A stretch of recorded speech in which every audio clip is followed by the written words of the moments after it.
You are listening to Acid FM, the last next big thing. This is Part A. Part B contains extended discussions, host-curated music, unfiltered commentary on current events, and more. Part B is available only to Patreon supporters.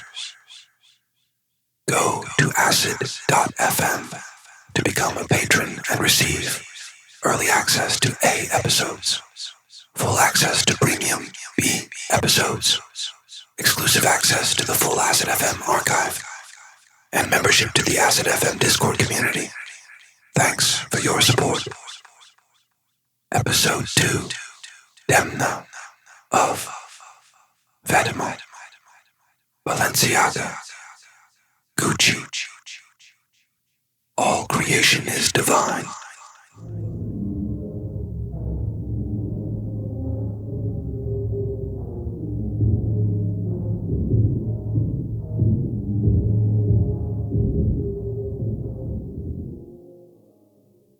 Let's get it. So we're going to be talking about Demna Gvasalia. He's the creative director at Balenciaga, but former as of this week. So it actually ended up being super relevant and timely. Yeah, it's great timing. But so this is going to be the first episode too, where we're kind of, I guess, talking about anything sort of fashion centric in general. So we're gonna go through some of the interesting parts about Demna's like aesthetics and his trajectory and like what's happening with him now, and like just kind of our reads and our takes on his work, basically. From, I've basically been aware of him since as long as he's been the creative director at Balenciaga. But, this is definitely the deepest I've dove into trying to like get a more holistic, fleshed out sense of his work. Today we're just going to be going through that. I guess to start off, before this, had you ever heard of Vetements? Or were you like super familiar with Balenciaga or anything in the past? Obviously not. Like, we're not spending money on that. Yeah. I mean, the high fashion stuff, I appreciate it from afar. Like we've talked about before, I do enjoy some techwear pieces. Big fan of Acronym. My J16 jacket is like probably the best jacket I've ever owned in my life. So, those kind of approach that price point, but more from like a utility point of view rather than like a high fashion point of view. Yeah. Balenciaga, I've always kind of watched from afar and like appreciated a lot of it. Sometimes, they kind of get viral with some of the fits that get posted, and it'll be like, what was it, like the IKEA bag or like the IKEA? There was something, the IKEA, let me pull it up. IKEA bag. I think he's the first creative director at a big, fashion house like this that I think has ever found a way to use the new media in a way that's like not totally cringe. Like, I mean, there's other cool presences at his level, I guess, for different brands online, but really Balenciaga and before that Vetements, like those, they're really unique in that sense. I think, it's why he's been able to basically turn Balenciaga around and make it like extremely profitable. And that's why he's, at least part of his success is his ability to like speak internet, and his sense of design and his instincts are so kind of like out there too, in a way that like it just really translates well to the digital way in which people are kind of engaging with his stuff. Yeah. He's tapped in. He's tapped into the culture, and it might have been a good time for him to jump in because it was 20 he started his first series with Balenciaga was 2016. Yep. Yeah, so it was 2016. And I think he just had this understanding of, from at least from my understanding, he kind of just had this understanding of culture and how there's so many pieces that I've seen from Balenciaga that almost just look like they're designed purely to go viral. Mm-hmm. And that's not discounting or discrediting any of his other work and just saying it's all cheap viral stuff. I do think some of his work with Balenciaga, I mean, even we're going to talk about his last show, his runway show, and I just saw some absolutely fantastic outfits in that show. And I'm not even a high fashion guy, and I saw some of that and I was like, wow, that's really, really cool. But there's definitely some like virality, like kind of embedded into his work that's designed to just get people like, I mean, quite honestly, shit talking it. there's I think he embraces the concept of like, you know, there's no such thing as bad publicity. The $2,000 IKEA bag that is literally the same thing as the $1 bag from IKEA. Yeah, is like a great example of that. Yeah, I have the $1 version. Well, I've got the $2,000 version. Yeah, and I guess I should say off top that we're basically we're by no means experts on this stuff. No, I'm a pleb. But because it's so timely, it seemed like an interesting excuse to kind of dig in a deeper way that I've always kind of wanted to. Because I have kind of like I guess sort of interesting history with him having been creative director at Balenciaga, and the work he was still doing with Vetements when there was still crossover. But so that was in 2015. 2015 is when I moved to New York City from California. And there's a lot of things that echo through just his like design language in general that like I'm already into. Like I'm already rocking like Carhartt and Levi's and all that shit. But so when I first moved to New York and was starting to see some of the more exaggerated extreme versions of things like the Alpha M1 bomber. It's like a classic like black bomber with the orange liner. It's kind of like a classic like OG like skinhead jacket. But seeing the kind of the way how he abstracted it and turned it into something just like where the proportions are just almost like cartoonish. Yeah. It was kind of like a confusing time for me because I didn't know I had such a general understanding about kind of even what was like the high fashion world, and like it was just completely above my head. I never spent money on that stuff in that kind of way, but I was like definitely enamored with going into those stores, those luxury stores, and seeing that stuff while I lived there. And I'd kind of at that time too, I think my style was probably even more like on the edgy side. So I was like, a lot of the notes that he was hitting of just like the kind of pseudo skinhead, like the pseudo goth, the kind of streetwear glue and ethos that was like binding everything together. It was all, it like basically got my synapses firing. I was like, whoa, this is like some like crazy stuff. Like it just seemed, it's like I understood and intuited all of the references. But it was kind of my entry into realizing that there's this whole other world of like high-end fashion and stuff. And it was, basically I was just like totally ignorant of. Yeah, I've always kind of observed, and I'm like, you know, you always kind of catch like a glimpse of it bleeding into your internet feed somewhere. Mm-hmm. And, you know, especially when those newer collections hit and like something silly goes viral, mm-hmm. it gets heads turning. My experience with this kind of stuff is, like I said, I'm was kind of always into streetwear. So I always kind of ran, there's definitely like kind of an adjacency to high fashion and streetwear where, as you get into the upper end of the streetwear collections and designers, you start to, the high fashion stuff kind of starts to bleed over into it.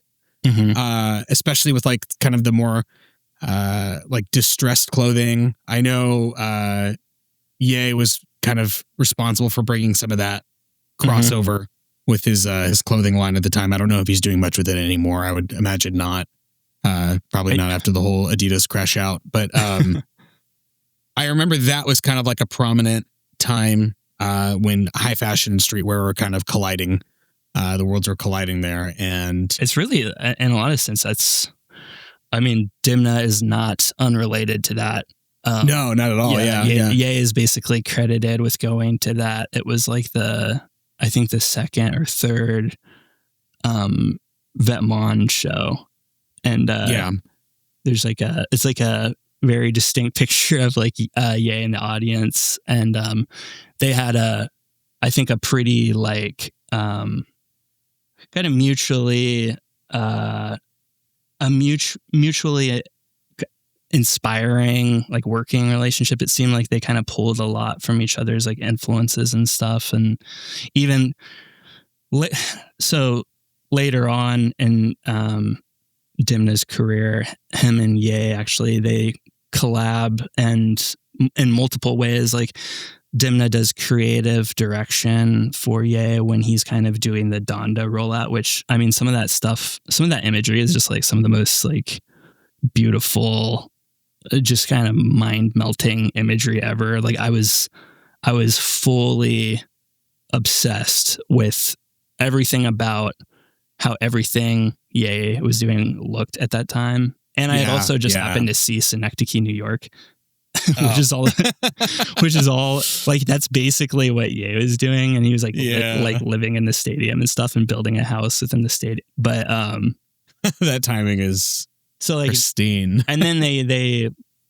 obviously collaborate on, there was like the, engineered by Balenciaga, Yeezy Gap line, and that stuff. I didn't get any of that stuff either, but very cool. You can see the ways in which it's kind of pulling from both of them. But how did you what was your in point into streetwear? Because honestly, it took me a long time to like get it, and I didn't really get it until I kind of got sucked in, and like I would go to the Carhartt WIP store like too much in New York. And that was kind of like, I guess, because like I wore like enough just OG Carhartt that I liked how you could go into that store and there was kind of like the elevated cuts and elevated materials and stuff, and it was like subtle. And outside of that, I knew like the main brands, but I just never really spent money buying any of that stuff until WIP. What was kind of your through line? Did you have someone who just like red pilled you on that stuff? Streetwear was kind of like a happy accident for me. I kind of stumbled into it. I was, in my youth, it was like, we were MySpace kids, so it's like inevitably like if you're like heavily on MySpace, like scene kid culture and like which is essentially just kind of like an evolution of emo culture. Was where I found myself. And then like kind of as I got a little older into like my later teens, I started kind of noticing like more like Bay Area inspired, like, I don't want to say skate because I wasn't ever like a heavy skater, but just like kind of like Bay Area, almost like graffiti culture kind of stuff. And that kind of drew me in that direction, clothing wise, and just kind of, it was at that point, it was like, skinny jeans were out, like kind of abandoned the skinny jean thing. And it was like, oh, now you're wearing like baggier clothing. And it kind of makes a full circle because I remember that was also like a thing in like the late 90s with like the new metal, kind of the whole new metal era, and that kind of, you know, frosted tips, baggy jeans. I always kind of, it sounds funny to say it now, but I always kind of liked that style, the like new metal, like 90s aesthetic. I feel like it actually kind of aged okay. It aged well. I like that it doesn't look dirty. Yeah. It's like grungy, but without the dirt. Yeah. So, I mean, and that was like, I was a little too young at the time to be like fully immersed into that. And then, you know, I was born in 93. So I kind of missed that new metal wave, which I would have probably eaten that shit up. If I was like a teenager in that time, I would have been like super into that. I know for a fact. But, you know, kind of getting more to a modern, recent timeline. So kind of like in my late teens, it was more of the Bay Area kind of streetwear culture I started getting exposed to.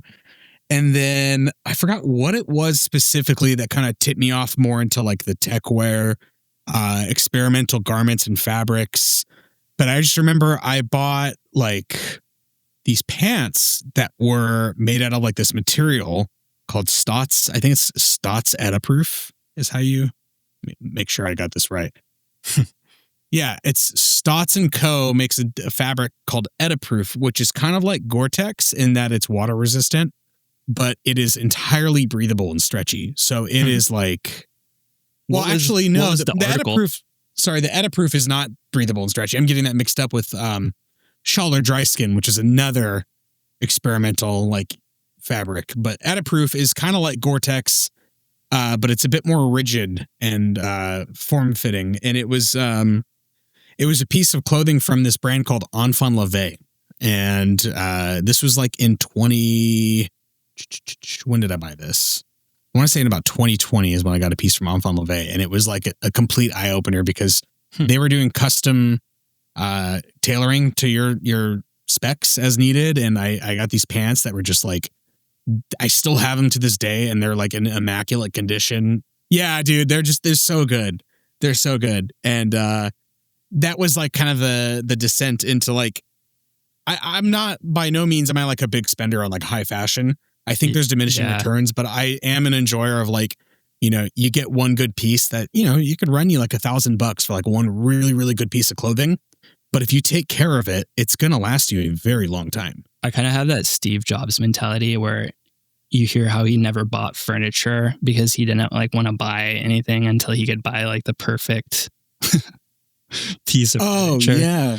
That's like unironically kind of how I feel about clothes. Sometimes I'm like, I know what's going to be perfect for me. And you're not buying anything to replace it. And like nothing's going to satisfy. And I resonate with that entirely. Yeah. And I was kind of going down that rabbit hole. And then obviously like acronym was kind of always on my radar as well. And people were always like, oh yeah, it's clothes that make you look like you're from the Matrix. And then one day I just woke up and I was like, yeah, I like that. That's sick. Like, I love that. So I've always kind of ran like, I love my blue pill. I love my blue pill.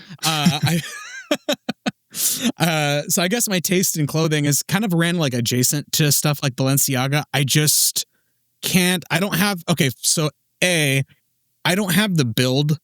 I'm built like a Dorito. I don't have the build for some of these like really like tall, lanky, kind of like model-esque fits that they tend to showcase. Did you, so speaking of that, one sidebar real quick. Yeah. That was kind of something that was interesting about the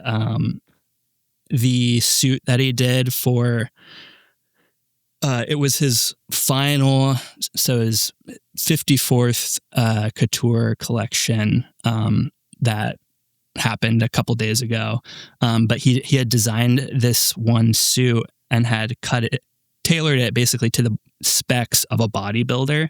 But then then showed the same specs on like a super like scrawny guy, like just like multiple like body types. And I think it's called like Neapolitan tailor. It's a very kind of like intricate, very very delicate sewing method, tailoring method that he did, I guess, that enables it to kind of land on the body in the way that it does, to where it doesn't actually strike you. It definitely looks oversized on the smaller person, but not in a way that is kind of like all consuming.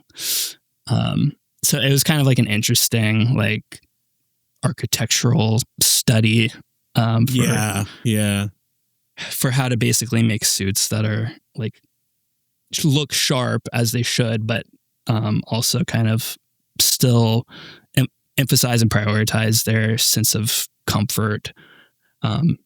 It's kind of, he definitely has that through line through a lot of his the way that he, I feel like, approaches his like shapes and silhouettes and stuff. It's definitely, and not comfort in the sense of like slouchy and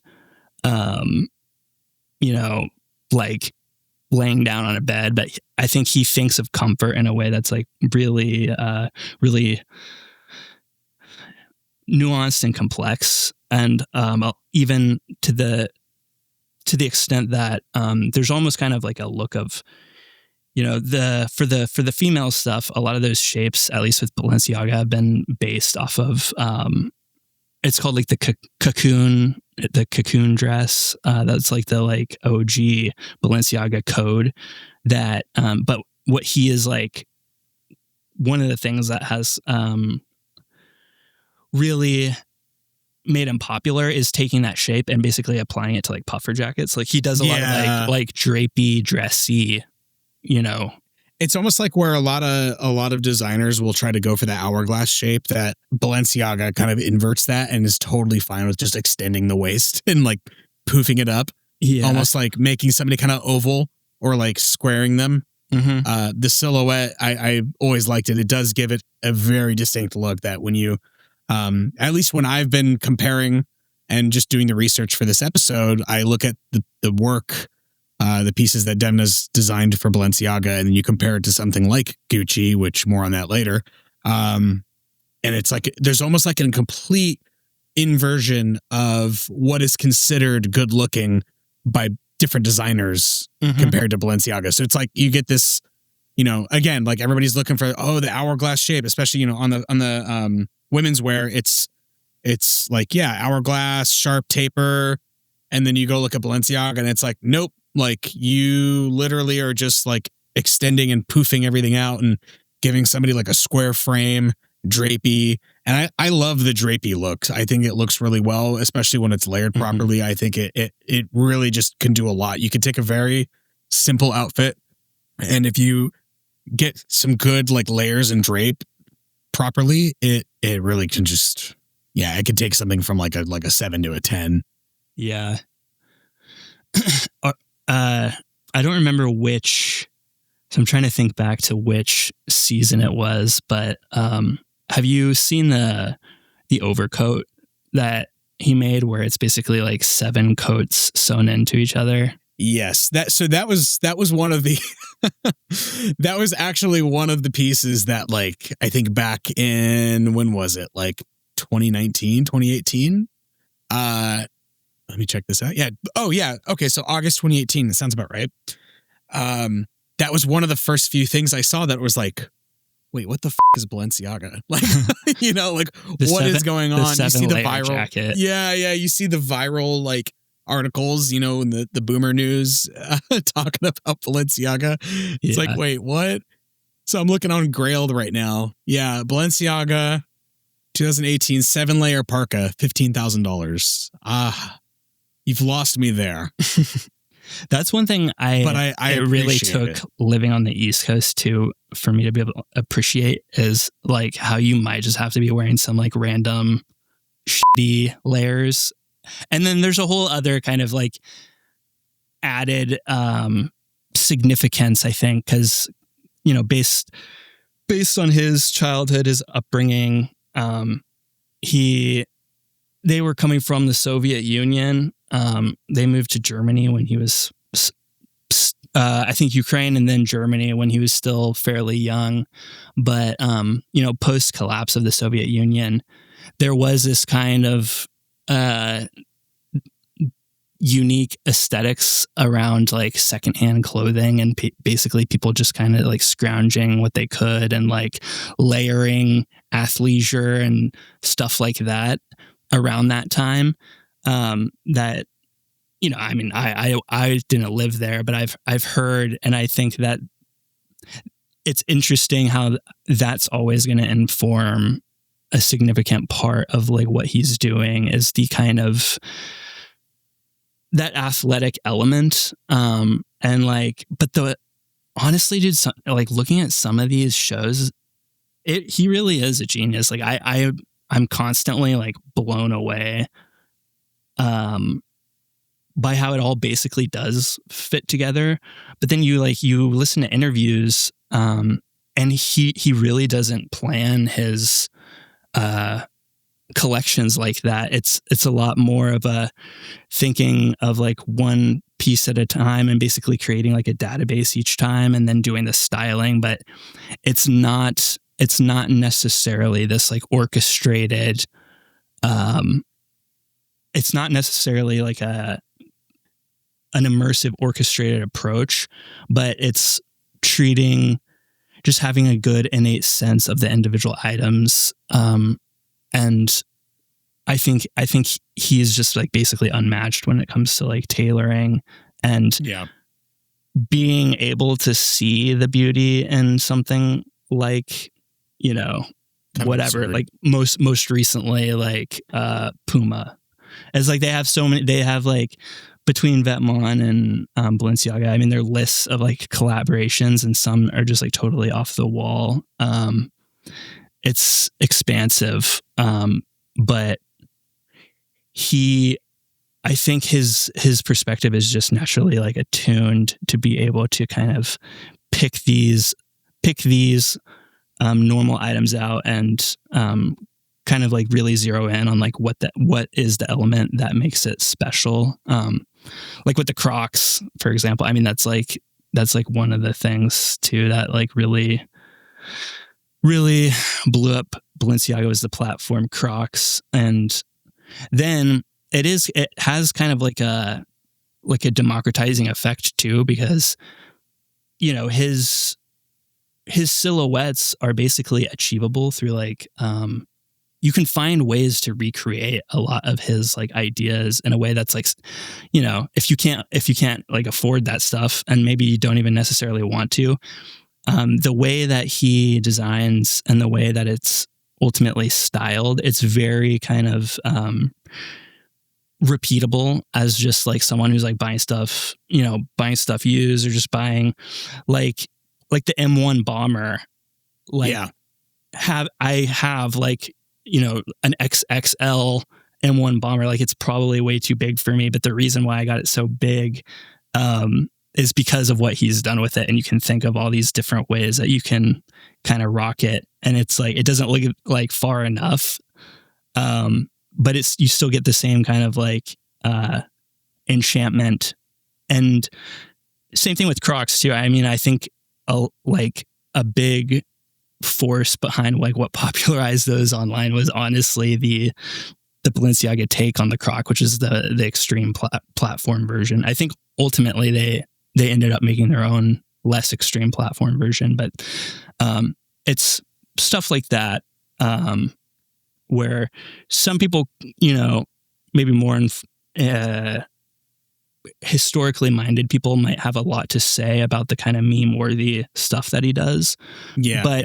But you can just as easily look at it as like, I think he wants people to be able to see things in the same way, and he wants his ideas to basically be accessible to everyone. And I think it's that he uses brands that everyone knows. I think it's like, it's really, it's genius. I mean, you could say it's just like brand whore merchy stuff, but those are the brands that everyone knows. And that might be their foothold. Like with me, like I probably wouldn't have been as interested had I not been able to recognize the connective tissue between, it's still Alpha Industries, their version, but he's like, you know, reconstructing and deconstructing it and making it this whole other thing. Or Levi's with Vetements, cutting apart the Levi's and sewing them back together. That was like so in, like, all at that time that I was kind of just first opening up my eyes to these brands in this world. And it had kind of an interesting effect because I basically just like compressed it and like flattened it all in my mind. So I didn't really see any difference between these things at the beginning, and basically just took a lot of inspiration from his kind of unique takes on layering and silhouettes and shape. And I think that's, it had kind of an interesting effect on me at that time. Yeah, it's his ability to kind of recontextualize normal looking pieces, I think, is what sets him apart from a lot of other designers, in which other designers maybe try to come up with like completely new concepts. He'll take something that is already existing and just like, I don't want to say like destroy it, but like rebirth it, like rebirth it, but maybe by destroying it or like completely uprooting like someone's perception of how that thing should be worn. So like you said, you have like an XXL oversized jacket. It's like most people go, you say, I want to buy a jacket. And you go buy a jacket and you say, well, I wear a size large or I wear a medium, and then you buy the medium and you're done. But that approach doesn't allow something like the Balenciaga 7-layer parka. Like you could do the 7-layer parka. It's you could literally buy the jackets probably individually for less than, I don't know, probably like less than $1,000 could get you all 7 of those, or at least very similar, and you can get that same kind of look. Yeah. And I think that's kind of what's cool about Balenciaga is it's like, hey, look at all these outfits. Refugee chic. Yeah, refugee chic. Look at all these outfits. It's all normal clothing, just distorted. And you could probably, if you've got a sharp enough eye, go to any department store, buy almost similar looking clothing articles, and come up with something that's probably like, and I don't want to disrespect any designers or Demna or anybody, but you could probably get about 70 to 80% of the way there if you have your chops at like putting together outfits and like understanding why things work. You might need to do some tailoring, but especially some of the more oversized pieces, you could straight up just buy sizes that are way larger than you're normally wearing. I don't know. It's definitely interesting because it's like, it almost gives kind of, when you watch the show, when you watch his, the runway shows, it's almost kind of like uncanny valley feeling with like the people walking through and they're wearing these outfits and it's like, wait, what? Yeah. And I'm always thinking like about what his like internal system for how things do or don't fit together. That's where I start to get tripped up and I'm like overwhelmed by just his whole like language. Cause it's, it is fascinating. And it's like, so you see like with like Vetements, they like went hardcore with the collabs because that's also just a very smart way of like quickly kind of making an impact, is this sort of like collaborative deals with these companies, and then they get the cachet of like, getting to say that they're working with this like up and coming cool collective. And then the Vetements in this instance, they basically get all of these recognizable shapes and colors and materials and very kind of accessible palette with which to, they're coming from that and making, realizing their vision. But then contrast that to instead more of the approach that's like with Balenciaga, and you see a lot of the same like DNA is still obviously there in his designs, but you do see, that's the thing about this level that even I'm still kind of like getting informed on is to be considered couture at these levels. Like there's very old traditional rules that you have to follow, and if you're like him and working at this heritage fashion house, then there's an expectation of also integrating their codes with yours, at least to some extent. And I think he's made comments like in the last week, basically about how there was nothing left for him, like, in terms of like exploration, and like he had done what he could with like the Balenciaga code. So, it'll be interesting to see, what that turns into with, Gucci. I'm, aware of their history as a heritage brand. I'm aware of like what their stuff has looked like for basically the last decade, but same. Yeah, it's the integrating the codes that is really the I guess that's the trick. And at least with you can imagine that because Gucci is so like luggage oriented, and he's done with Balenciaga so much with like odd versions of bags, like like not even like the IKEA, like not even the most memed, but like just very like he made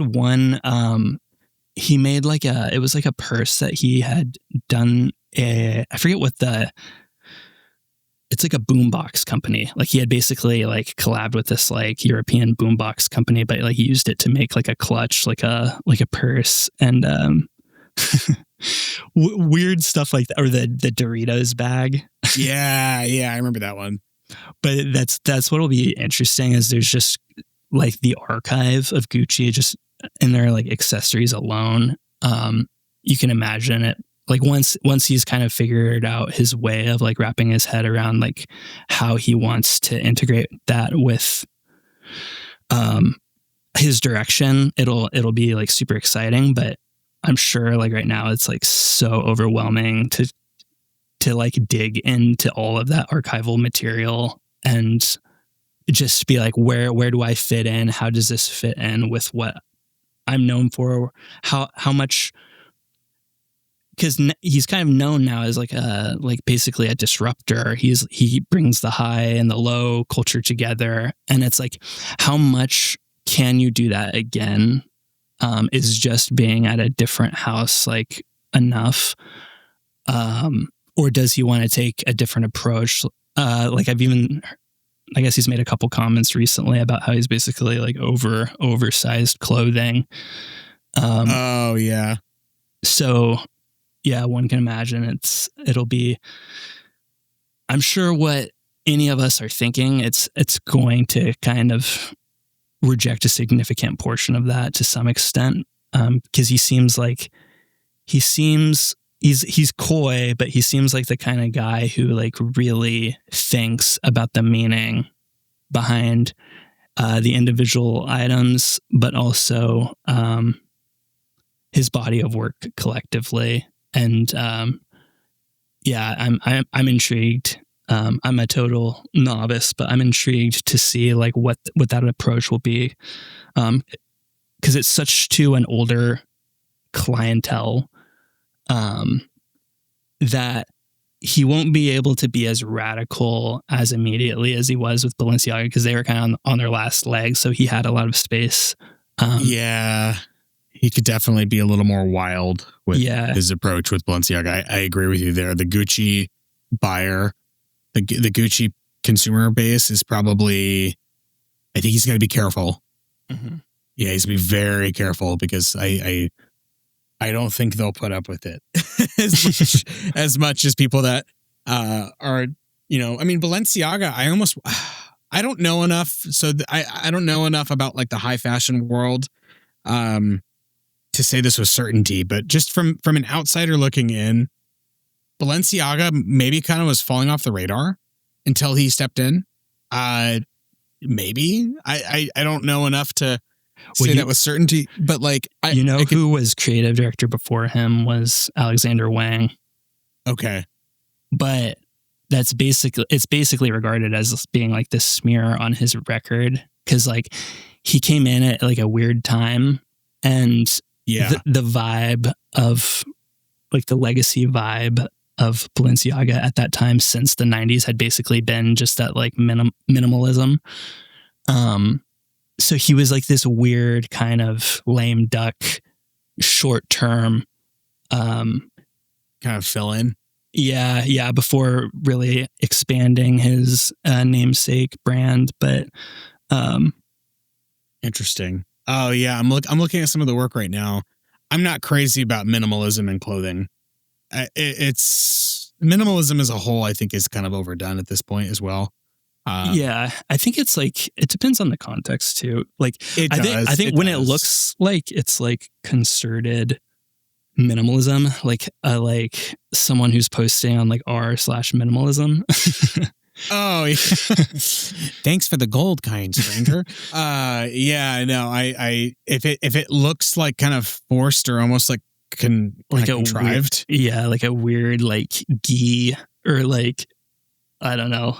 If the outfit be looking too zen, yeah, then I get distressed. But I guess it's like, what do you consider the difference between like utilitarianism and minimalism?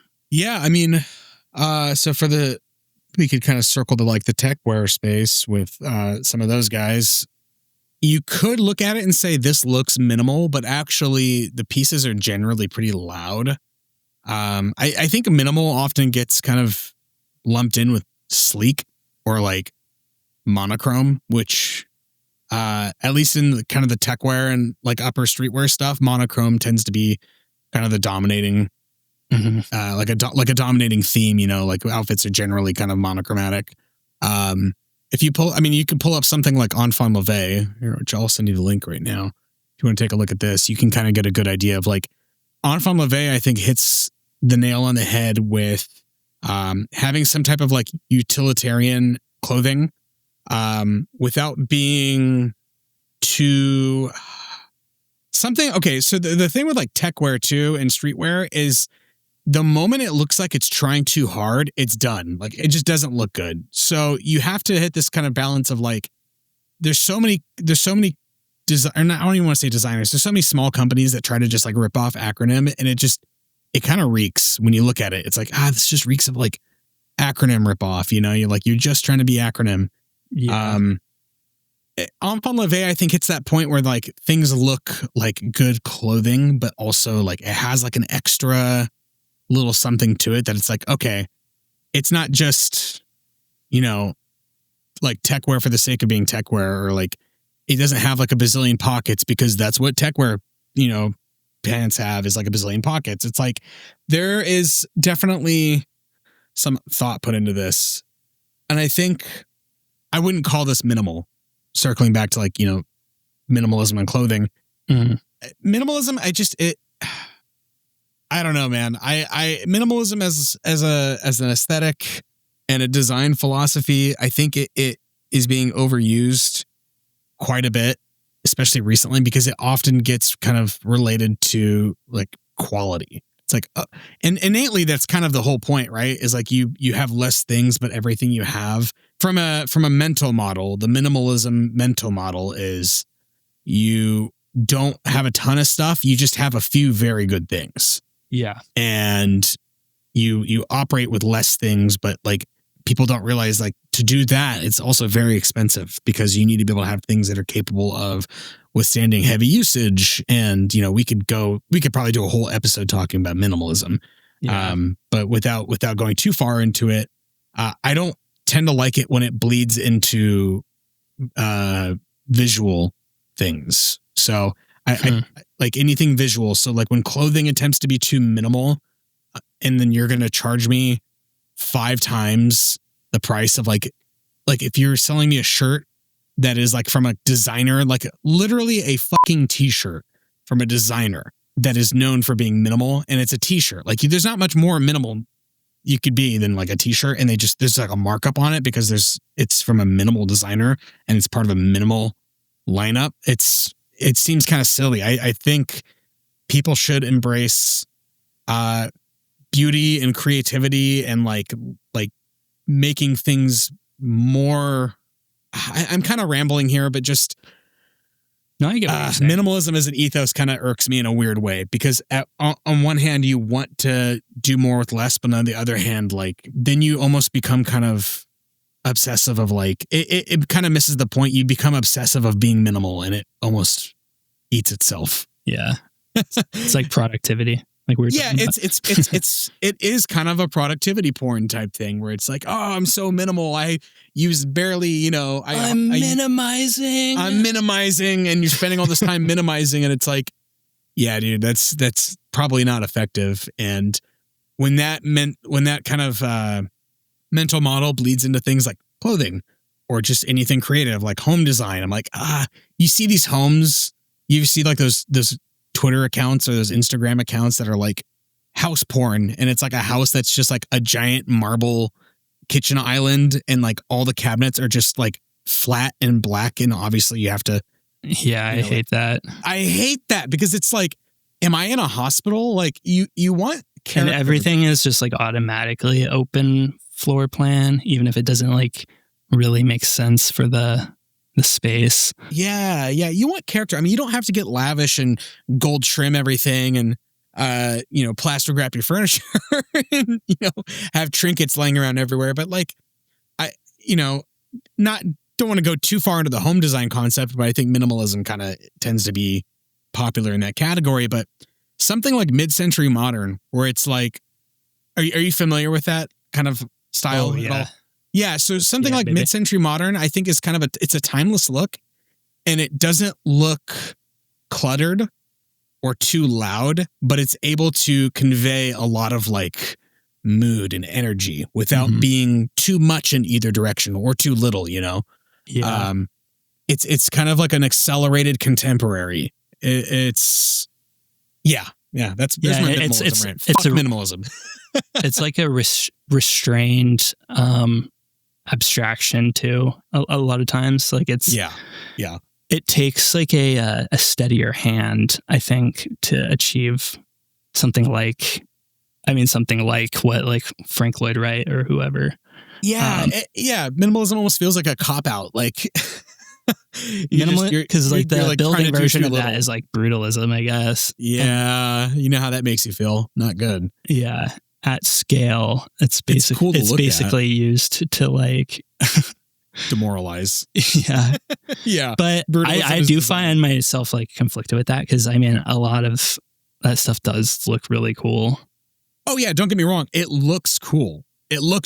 It's not something, it's like depressing to be in, though. Brutalism.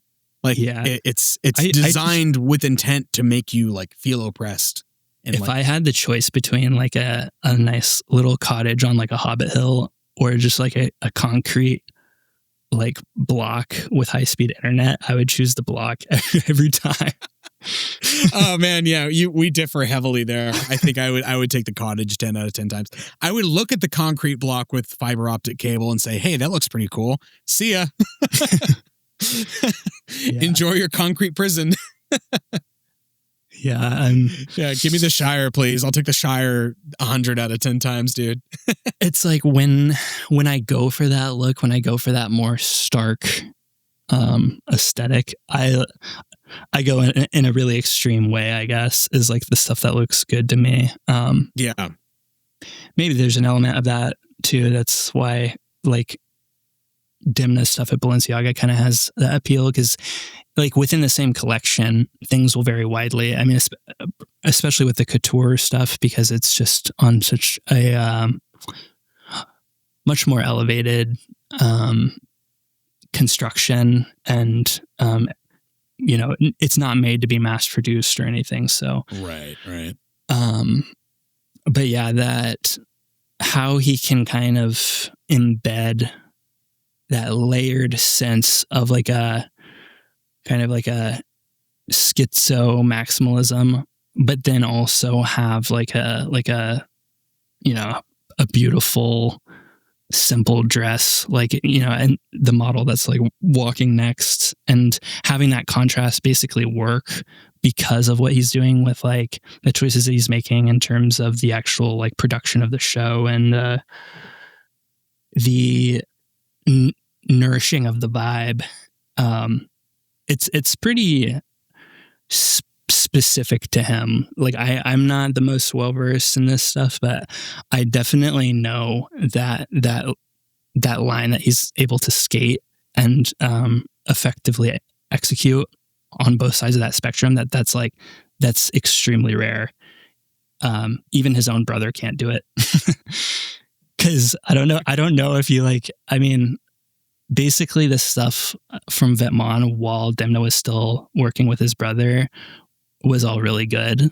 But then like everything since he's left has basically just been this like weird regression to the meme. And like these like, it's like how you keep making a copy of something and each time it gets like a little more like low fidelity and kind of like mutated. That's like basically what's happening with Vetements at what his brother is doing at Vetements. And I think that there's actually a lot of bad blood and tension between them to this day. Just in terms of like finger pointing as to who's copying who and who the real genius is. But I don't know. I think when you look at the last couple lines that he did, the Couture collection and then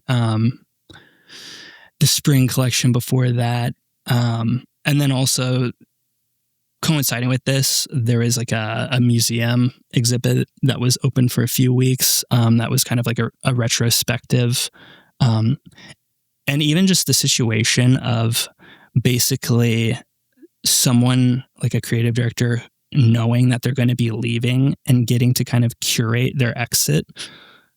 That's also like a very rare thing. And I think these last few collections and then the curation of the exhibit itself, he really like took a lot of, I think, steps to really kind of tastefully synthesize like what his thesis was for the last decade. Yeah, I think it's a good. So if we look at the 54th collection, I think it was a very good collection to exit on. Yeah. It kind of just captured a good overall like how do I word this? It's like a representation of what he's done. Mm-hmm. It did a really good job at that. I mean, because if you kind of look back at previous years, you see some of the higher and lower points of each season's release. And I feel like comparing those to what the 54th show was, it was a really, really great way to kind of end his time there. Yeah. There was some like highly exaggerated fits. Like the one that looks like Klaus Schwab. Did you see that one? Yeah. The vampire fit. Yeah. The motherfucking Dracula up in this. I love that. I did love really like suits, though. I mean, I was just gonna say the suits were really what kind of stuck out to me, and also the dresses were awesome.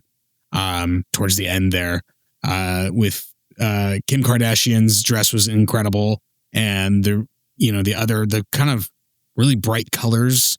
Mm-hmm. I was watching with my wife, and she was actually really stoked on those as well. And I thought, hey, these look pretty damn good. Was she aware of? Is she like tapped into this realm at all? No, not really. No. Although I do think it's also a case of like enjoys it from afar type thing. Not super tapped into the fashion world, but again, I think she appreciates it. I like the weird, like the way that they took the photos for the collection too, like the lookbook. Oh yeah, dude. Just that like insane looking Photoshop is so funny. Like it's so freaky and like uncanny. Yeah, it's definitely like it's that stuff where he gives himself the liberty to kind of like both kind of allude to and mock while also in the appropriate ways, building up just everything about luxury fashion. He's in a unique situation where he's like talented enough to do what he does with the clothing, but also intelligent enough to really have kind of like a critical perspective on the socioeconomic realities of high fashion. I don't think it's hard to see how he would totally abandon some of those impulses at Gucci, but I guess maybe he's dealing with a bigger machine there, and but from the couple quotes I've seen, it seems like in a sense he wants to kind of be like liberated from the current like Balenciaga codes that he's like basically done everything he can with, but it might be a more intense kind of, people might be a little more protective, I guess, of Gucci as like a heritage entity, to where maybe he wants that. Maybe he wants the restraint, albeit in a different way. Yeah. I'm really, really curious. I think we'll probably do a follow-up episode when that's a bit more relevant, as we start to see some of his work rolling out with Gucci. Maybe we could make one of the episodes. We'll do a Gucci episode, and we can kind of circle back on this as well. I do think he's probably up against quite a bit of like old guard maybe there, or just kind of like principles that have been essential to the company for so long.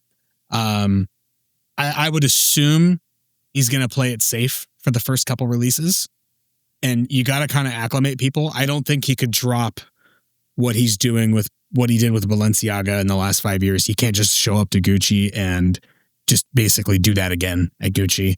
I think it would probably cause some turmoil internally, at least.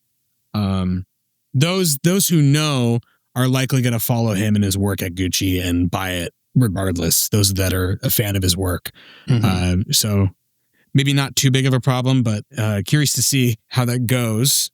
Speaking of minimalism, what do you think of Yeezy in general, but specifically what like is for you a good example of minimalism, something like the Yeezy Gap engineer? Yeah, that was Yeezy Gap was like, you know, it's tough for me because sometimes I look at clothing that is like designed. I guess I'm having a hard time putting it into words. It is minimal in a way that like it's accessible, but it's like some of the Yeezy Gap stuff I didn't love. Let me preface it by throwing that out there. I didn't love it all. The stuff that engineered by Balenciaga, that stuff. I would say the engineered by Balenciaga was more of my preferred style, like more of my preferred pieces from the collection, and just more of the traditional. And no offense to Ye, but just some of the more normal Yeezy Gap pieces were not my favorite. Not my favorite. I think the Balenciaga involvement was great. I think the pieces that didn't have Balenciaga involvement were not too great. I think it was just kind of proof of concept. Yeah. His cuts look good on him, but yeah, that's what it is. Is it felt like he was just dressing everyone like him.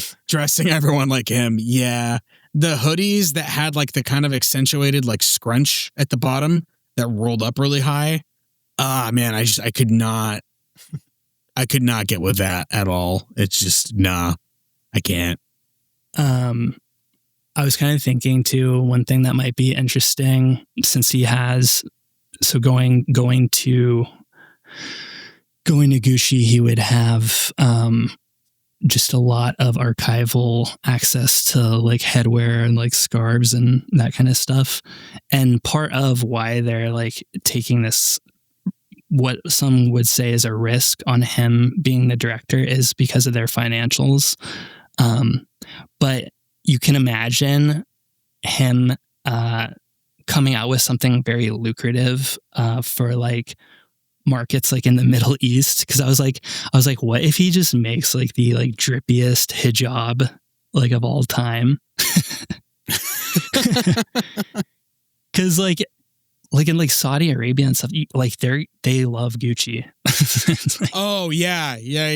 So it's just like, what if like part of his oeuvre is just like insane kind of like head coverings that are, I mean, because he does do that. I mean, a significant part of their of his design language has always been masks and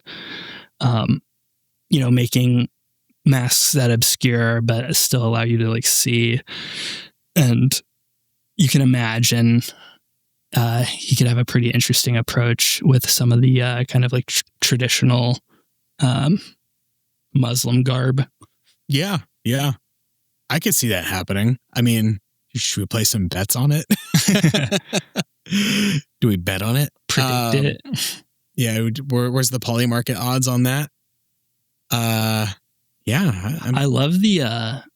So I've never been able to ever be okay with how I looked in sunglasses. You're just not finding the right fit, brother. Yeah, I know. You gotta try different shapes. The last few years, like I love how all of his look, but I'm like, I mean, I like how they look, but they're basically like sci-fi. Like I love the kind of bug eye vibe to a lot of them, but yeah, dude. Oh, dude, the Panther mask nylons are badass. I love those. So funny enough, I actually recently got a pair of Maison Margiela shades. Oh yeah. Let me pull up the name. That's where he started. Yes. Yeah, that's interesting little. Their new creative director premiered his first collection, Couture collection, this week too. And it kind of like took some of the wind out of the sails of Demna's exit, honestly, because everyone was that's fun. Everyone was so hyped off of Glenn Martens, I think is his name. Yeah. It looked pretty cool, but yeah, I have more to learn, I guess, before I even really know how to contextualize like what he did, but it definitely looked out there. It looks like some like Alexander McQueen, like fantasy kind of freaky Resident Evil. It's like steampunk Resident Evil, like floral looking stuff. That's cool. I'm all for like weird experimental. Yeah. Yeah. A lot of like the dresses just look like saran wrap and stuff too. Like, and there was yeah. I'm looking at it right now. Very cool. Love I believe it's pronounced Tabi boots that Margiela is known for. The like the split toe. Oh yeah. Yeah, big fan of those. Love those. I think that's like a standard shape in just like Japanese workwear. Yeah. It's I've noticed that as well. Looking around online for like different shoes of that type. Like construction workers' boots have that like split. Yeah. I found this one website. It's just called JapaneseWorkwear.com, and it has like all the like Dickies like equivalents. So fun. There's like so much stuff I have bookmarked of just like these like huge baggy pants and like boots like that. Or I'm like, dang, that would be fun if I just wore this drip to work. Definitely. Yeah. Oh shit. I'm looking at the Balenciaga glasses right now. The turbo rectangles are insane. There's like a polarized, like reddish purple one. And then there's the 360 mask sunglasses. I got to send this to you because I think for the listeners, I encourage you to look this up if you're interested in this. This is absurd in like all the best ways. Oh yeah. I love that. That is awesome. If you look at the I look at these. I look at some of the extreme shapes from Balenciaga for the glasses, and I'm like thinking to myself, I could probably pull these off. This spring, if you look at the spring 25, the table show, all the guys' fits are styled with those. Yes. Yeah, I do like, and I also love the shape of like how they did the pants with the jacket. Where it's kind of like, it's like almost too cropped, but then the pants are long enough to where there's actually not much of a gap. Right. I like that stuff. Like I like those shapes. The spring 25 with like the kind of the trench coat. Yeah, kind of the long, really long trench coat-esque looking pieces. Mm-hmm. These are cool. I'm a fan of this. This is kind of akin to the stuff that I'm into. It's a little more in line with what I look for in clothing. The spring 25. I love the modified baseball hats that just like come straight down. Oh, yeah. I don't even know how those work. Yeah, I don't know. They kind of look uncomfortable, to be honest. Yeah, this is definitely one of the stronger releases from Demna. Yeah. And people say, like, there's a lot of people that express kind of like boredom with him for basically since like the Mud show. And then spoiled the handful of controversies. People say he basically kind of took less of a provocative stance at that point and was really just kind of like zeroing in on optimizing and perfecting what had become defined as his visual language with the company. Mm-hmm. And there's probably like truth to that, but I don't know. You also can't, like, I feel like people that have that take, they must be really jaded, because it's like, it's so insane how, even just from like a zoomed out view, like every one of these like collections looks like vastly different, even though it shares a lot of the same constituent parts each time. Mm-hmm. Like he recycles and upcycles and integrates old things into the new line. But there's always this kind of like cohesive, like the production and the set design and just the styling, it brings it all together in a way that's like, it's very rare. I think the people that are saying that they're bored of him basically are just haters. 'Cause it's, like when you take the time to like click in and like look at each of these individual like looks like one by one, there's like so much more detail to at that point where it's like, I think accessory game is strong for sure from Demna. Accessories are, and like little micro details on every outfit are huge. Yeah, that's why it's kind of interesting to think of how that could be employed at Gucci as well. Yeah. Did you watch the Stock Exchange show? Did you see any of the looks from that? No, I did not see that one. So I'm gonna, let's see. Which year was that? It's Resort 23. Balenciaga Resort. It's the one where it's just like the GIMP masks. Like, oh yeah, no, I do remember seeing this on like Twitter and stuff when it was happening. Yeah. It got memed on, which is pretty typical of Balenciaga shows. Like they just get memed on. They're memeable. Yeah. So insane. Yeah. This is kind of where you lose me. Cause I get lost at some of the like kind of more statement. Like I get it as an art medium, but I don't understand. Like you probably would like never see anybody actually walking around in a gimp suit and a suit. Yeah. A gimp suit covered in a suit. You know what I mean? It almost becomes just like, I'm not going to hate on it in that sense of like, oh, this is stupid. I as an art medium, I think it's really cool. Like just like showcasing and creating these outfits and these unique designs. But sometimes, and this might be just why I'm into like the utilitarian clothing type. I'm like, this isn't practical. And I think it's like, it's a thing that is just designed to be enjoyed by those who have the money and time to enjoy this, I guess, which I don't want to sound like a bitter broke boy, but it's just, I'm not mad about it. Like I can respect it and I see it for what it is, but there's sometimes in this high fashion world, it feels like it's no longer about like actually wearing clothing, and it becomes like using people as like a canvas to show these outfits, which it's cool in its own way, but I don't get on board with those kind of shows where it's just like, look at this ridiculous outfit. It's like you're never going to see anybody walking around downtown New York in a fucking gimp suit covered in a suit. Like, it's just not going to happen. Bleep that out. It's not going to happen.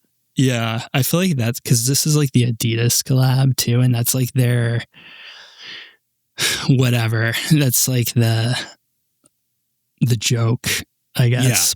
Yeah. We're gimps and we're in the stock exchange. Please don't short us. Can you? Did you, so the 360-degree snow show, did you see anything from that? I did a little bit, yes. Yeah. Not bad. I was really some of these, like that one and the mud show, those are ones that really, the picture doesn't do it justice. I agree. It's hard to get that energy. You got to watch the video for those. Mm-hmm. I really enjoyed, what was it called? The code name. It was like the video tunnel show from Spring 19. Oh yeah. That was cool. The projections. I loved that. That was fantastic in my opinion. Yeah. I'm trying to remember what the outfits were for that one. It was kind of like workwear, very heavy workwear and just casual. Like a lot of the women's pieces were like the kind of shoulder pad. Oh yeah. Yeah. I mean, even the men's pieces were pretty, it was a lot of jackets and just kind of blazers and workwear. There's some like a double denim fit that was showcased in that as well. That was pretty cool that I remember.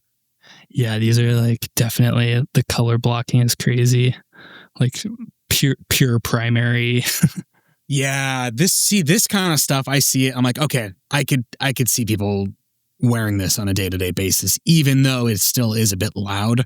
It's a bit more accessible and practical. Whereas you compare this to the stock exchange show, and I'm like, this is basically unwearable art pieces. There's like two ends of the spectrum when it comes to high fashion. I feel like one end you have basically art showcasing, and then on the other hand you have, wearable clothing that is feasible to be worn on a day-to-day basis. Yeah. And he kind of ping-pongs between the two, I've noticed. He is one or the other. It's even within the same release, sometimes it'll be a mix. Oh yeah. Yeah. Yeah, and it definitely seems like, I mean, it's the hyper wearable that's sort of inspiring him to like the methods of deconstruction that he's compelled towards. So it's like these really like avant-garde or kind of like radical deconstructions are basically inspired by like everything that's completely normal and completely wearable. So I think that is just that, like, that's that tension. I think that's just basically his trademark at this point. Like, I think he's probably living in that space more than any other designer. Yeah. From what I can tell. Curious to see what he does next. I think talking about this was pretty cool. It's really eye-opening for me to kind of take a peek into the high fashion world as kind of my first real foray into it.